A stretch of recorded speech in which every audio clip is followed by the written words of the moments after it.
1. I manage a small family restaurant on the beach in California. We are located in a prime tourist destination, so we have been inundated with what can only be described as an onslaught of yahoos. Not just in recent days due to spring break, but indeed since the beginning of the pandemic. We only serve takeout and require customers to wear a mask to order, as they stand a foot or two from us at the order window.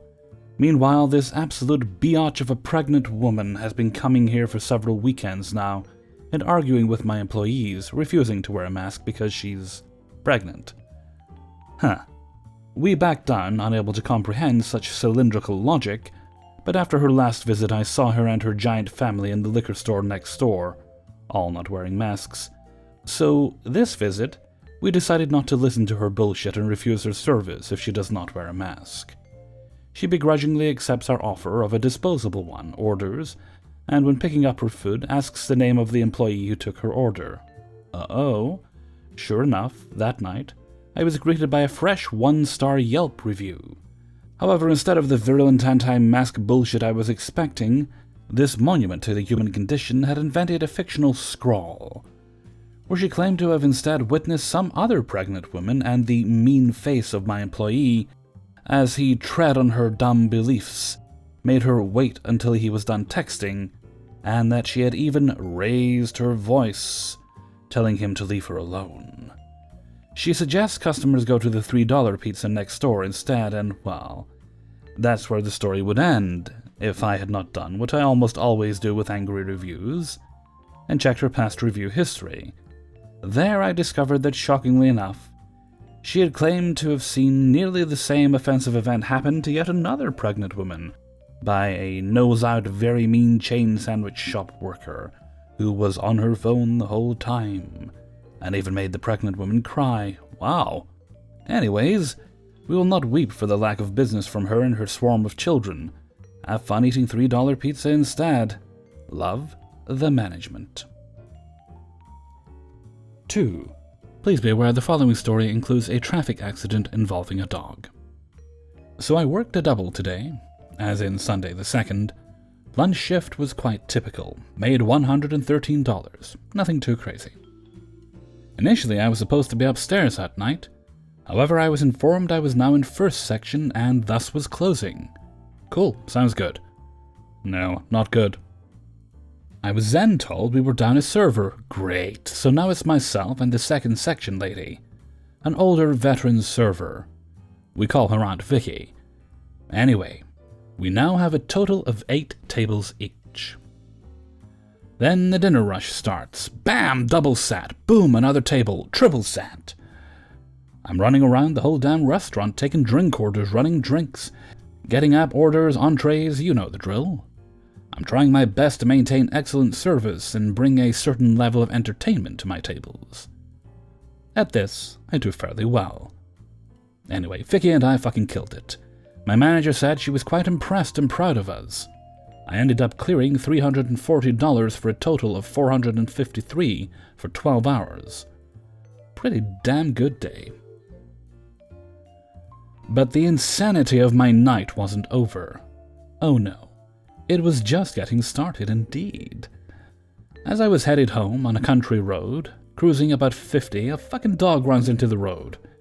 I slam my brakes and screech down to about 25 or so miles per hour, and I hear and feel the dog hit my front bumper. Fuck, bro, my night just got fucking ruined, bro. I killed the dog, fuck! So I pull over. The dog is nowhere to be found. It must have run off, so I get back in my car and continue on. Almost immediately, I see the dog by the road. I pull over and flip my hazards on. I call out to the dog. He runs in the opposite direction the way I came from. It was at this time I saw a truck coming in the opposite lane. I try to give him a little half-assed wave as a "watch out, there's a fucking dog" warning to no avail. He passes me and swerves hard left to avoid the dog. I had no time to slow down and would have absolutely obliterated that dog. So anyway, he swerved hard left and then immediately tries to correct it. But he overcorrected. His back end then fishtails left, tries to correct that, oversteer, Suddenly that fucker is horizontal in the road, headed straight for the ditch.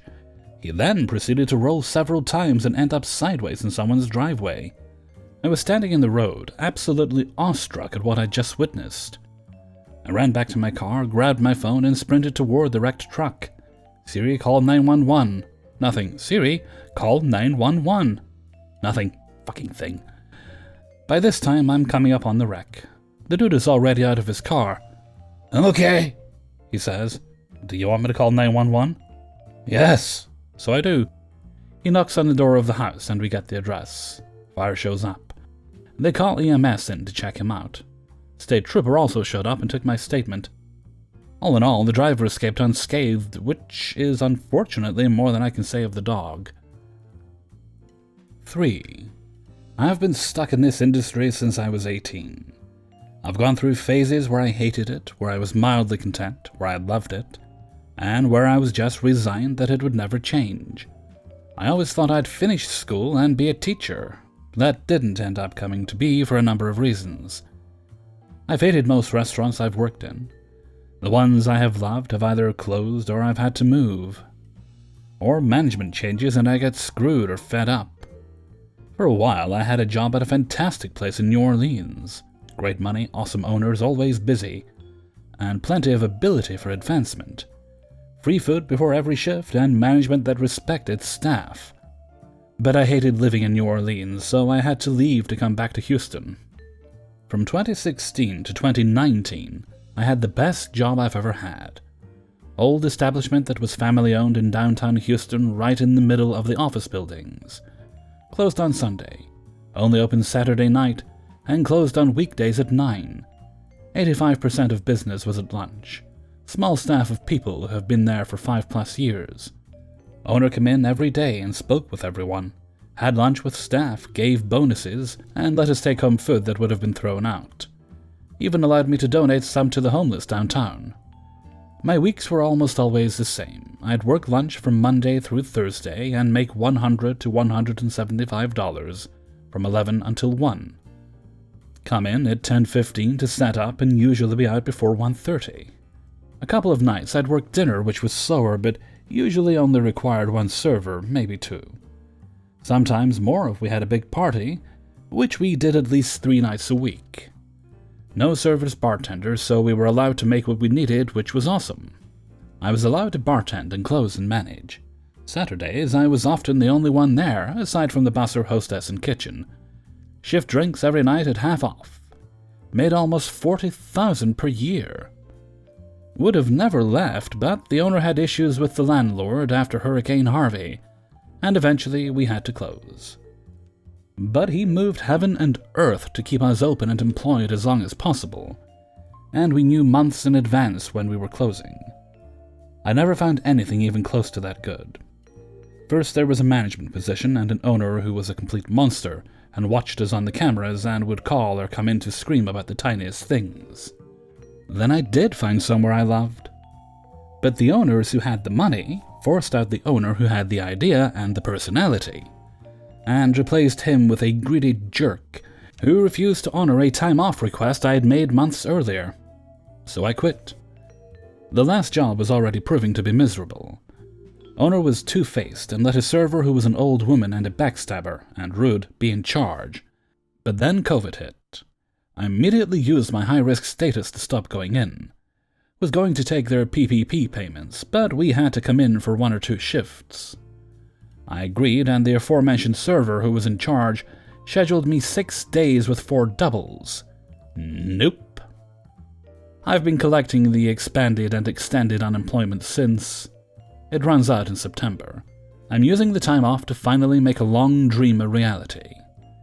On May 17th, I'll start school to begin training to be a paramedic. On August 31st, I'll be an EMT basic, and then I'll work as an EMT while I complete the rest of the paramedic program. I have not had this much joy and hope and excitement for the future in a very long time. I'll finally be doing something that I want to do, am passionate about, and that will help people, and with much better pay and benefits. And best of all, no more restaurant jobs for me, ever. But I'll always remember what it was like, and I'll still lobby for better pay and working conditions for those in the industry, and will continue to tip well and treat them well. 4. Hello, seasoned line cook here with over 40 years in the culinary game. I can honestly say I have slanged over 1 million plates of perfection and quality food. Servers love me because I simply care. I understand the physics and chemistry, presentation of foods, how the tongue works in regards to flavor, contrast, texture, color, garnish, experimenting with different ingredients, understanding other cultural cuisines, etc. There are many variables, and it came with experience. The biggest thing I can take from all my experience is show love and care. When the cooks care about everything they do, this energy is translated through their hands into the plates and food. Then that energy is passed to the server when he or she picks up the plates from the pass window. This was a key factor to note for myself personally. I could see in the servers' eyes that they are proud to bring this plate to their tables. Keep servers happy. I used to prepare takeout from fuck-ups of food during the shift so they can take it home with them after shift. Careful management doesn't like this some places. Everyone working that day should get free food within reason, of course. We are all human and need proper sustenance to be happy and healthy. I hated tossing it in the garbage. One kitchen I worked at, nobody had to talk to one another because all of us knew each other's work habits. The guard manager would just look at what I had on the grill, noticed when I put it in the oven, and then began preparing their plates so the timing was right, and all 12 plates came together. Focus. Servers would just come and look at the pass window to see if their table's food is ready, and not talk to the kitchen. It was truly magical and an example of professionalism and love for one another. If they had a question, "Kitchen, can I speak?" is the go-to question. Don't be offended if we say no quickly. It's just that the cooks have 15 things on the go and it ruins their train of thought, and they burn the food or wind up in the weeds for asking where's the milk. It's in the fridge. You may go get it. Thank you. Big kitchens have expediters and busboys. Show them love too. Never work in a restaurant if the leader, chef, is constantly yelling and screaming. This shows incompetence. Gordon Ramsay! And they are not in control. There is a way to talk to people, and yelling is not it. It is better to uplift and motivate someone who is lacking experience or integrity or even lacks charisma. A highly skilled chef is calm, polite, and 25 steps ahead of everyone else. Also, understand that everyone cannot be like this. We are all different at heart, but the same in physical appearance and emotion. I think you attract bees with honey, not vinegar. I believe the saying goes. Diversity, also important to me. Don't stay at a job you hate. Move on to a new kitchen and new experiences. I've had the pleasure and employment of ranging from busy pubs, family restaurants, to fine dining hotel cookery. Those places suck for me now. So I went to ski resorts and fishing lodges, which was so fun because of the perks of the job. You don't need to stay stagnant and bored at one place. Now I'm about to take a position as a galley cook aboard an icebreaker cargo ship. Stoked. Money and gratuity. It is a special feeling when a guest or customers come straight back into the kitchen and hands out cash. Management don't like this and will cite food safe concerns. Meh. Restaurant resort jobs, especially when the customers are tourists, can be very lucrative, and I would always make sure the front of house was also included with cash flow if this happened. We all need money. Share the wealth or pay it forward is good vibes all around. Lastly, unruly customers or touchy-feely drunk patrons. When the back of the house and front of house are synchronized via love and sharing qualities, we are a team. Servers should come back to the kitchen and let the cooks know. We take care of that shit for you, and not with violence or threats. One place we all walked out together and confronted the table with simply stern looks. I kept on looking at my watch, but I wasn't wearing a watch. Now they're uncomfortable. Everyone is staring. They left peacefully, and we gave the servers their food. COVID-19 is changing everything now, and we as cooks and servers should unite and become one and demand higher wages. Skip the job security part. and move around under the protection of a unified body. 5. A series of scheduling mishaps resulted in my 7-year-old nephew accompanying me to my shift today. I had agreed to babysit, I had agreed to work, I coordinated both poorly. By the time I realized it was too late to back away from either. I felt bad about my sweet little guy having to spend the afternoon in a boring restaurant, when we usually do something fun together, so tried to find safe and appropriate ways to get him involved. I lucked into finding a trainee badge at my station. I got him all set up with an apron, a pad, and PPE, and started having him take all my table's orders with me. I told him we'd work as a team, where he'd ask what they wanted while I wrote it down. He's still perfecting handwriting. At first he was frustrated, thinking I was making up work to keep him busy, and he wasn't really contributing, or I was babying him. So I made a big deal of saying we were short-staffed that day, and he was helping me manage the restaurant and really taking a lot off my plate. The other staff backed me up on this, and then he got super excited. He was very into it, more affable, professional, and engaging than plenty of other trainees who've come through the doors. It was adorable, he was enjoying himself, and it was great for my tips, win all around. I work in a very family-friendly restaurant, and most of the tables had kids themselves, so were great with humoring him and had no problems answering repeat questions or waiting a second when he forgot his lines. But then, disaster struck. I got one of those awful customers at the bar getting hammered in the middle of the day, and impossible to satisfy. He was your typical grumpy boozer, older, tank top, no deodorant, no tip, phone ringer turned to the loudest setting, kept trying to light up despite our explicitly clear no smoking signs and so forth. Most people were very kind in raising concerns about their meal because they saw I had a child with me.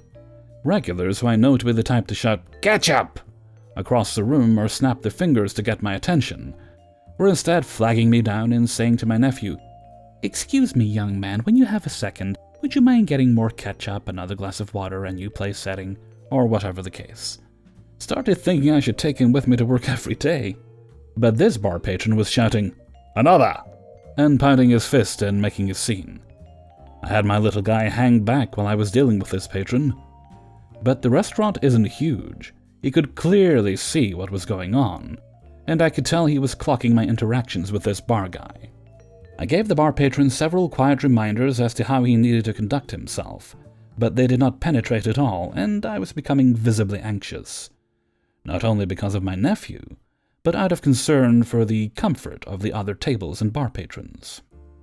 So when it escalated to the point that we had a real problem, the man was making obnoxious comments about the service and cursing at the game we had on the TV.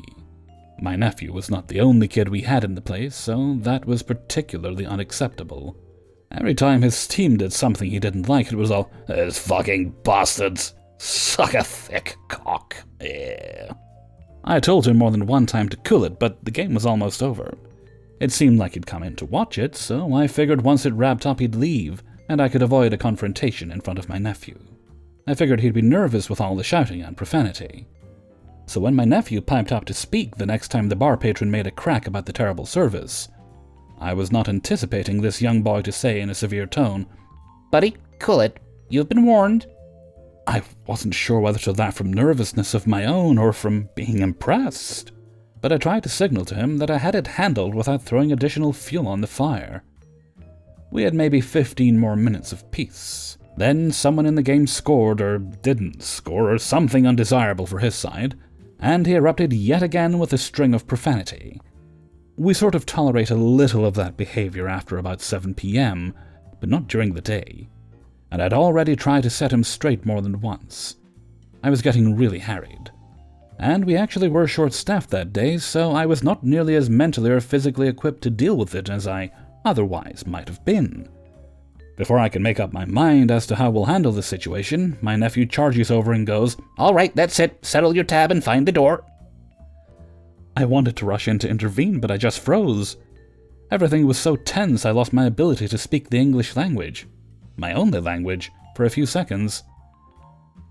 The guy started responding, making no mention of my nephew's age, instead remarking on how the service had been slow and the TV's picture quality had been lousy, and he wanted a refund.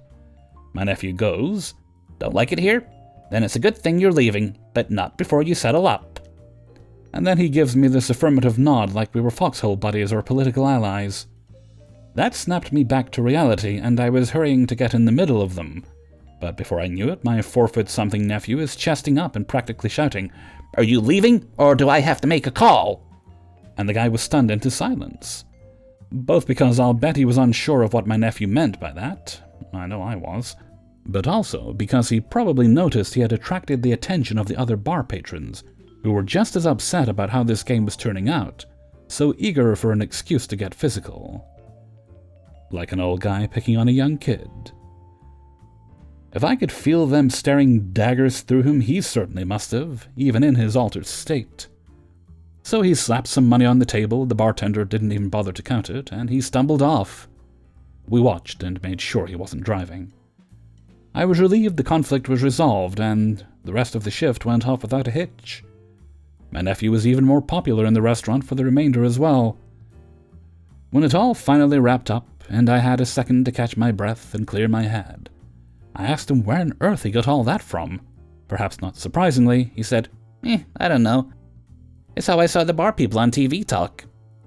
I asked him, "Who were you fixing to call?" "Well, no one. It's what they say on TV. I figured he'd know what it meant." I was too amused and surprised and relieved, and in a rush to get him back in time for pickup, to dig too much deeper, but I'm assuming by the bar guys on TV he meant Cheers? My sister and I loved that show growing up, and I would be shocked if he's already watching Sunny in Philadelphia. But he has an older brother, so who knows? I might have to follow up on this, actually. His mom was also amused, but unlike me, not surprised by the showdown. She was pleased to see her son made and tips her babysitting fee, and then some. It was touch and go at a few moments there, but overall, a good and memorable shift that I just had to share. Hey everybody, Hellfreezer here, and thank you very much for listening to Spinning Plates, episode 136. And thank you very much to everybody who allowed me to use their stories in this video. Okay, a few little shout-outs to give. Let's see. Shout-out goes to the author of story number 1, and that is Reddit user DocsMeNot LMAO. Thank you very much for letting me use your story, DocsMeNot. I'd also like to give a special shout-out to the author of the last story there, because I've done a story of theirs before. If you remember, it was about 9 months ago now, ironically, where there was a woman complaining about her server being pregnant. Oh, the same author, that is Road Ode Load on Reddit. That's a Reddit username. Thank you very much for offering me that story, because interestingly, I hadn't seen the message where they'd said they had this new story, and I actually sent them a message about 10 minutes before I'd actually seen the message saying, "Oh, I thought you might like this," asking if I could use it, so that worked out very well. Now, we do have a birthday in the Hellfreezer community here.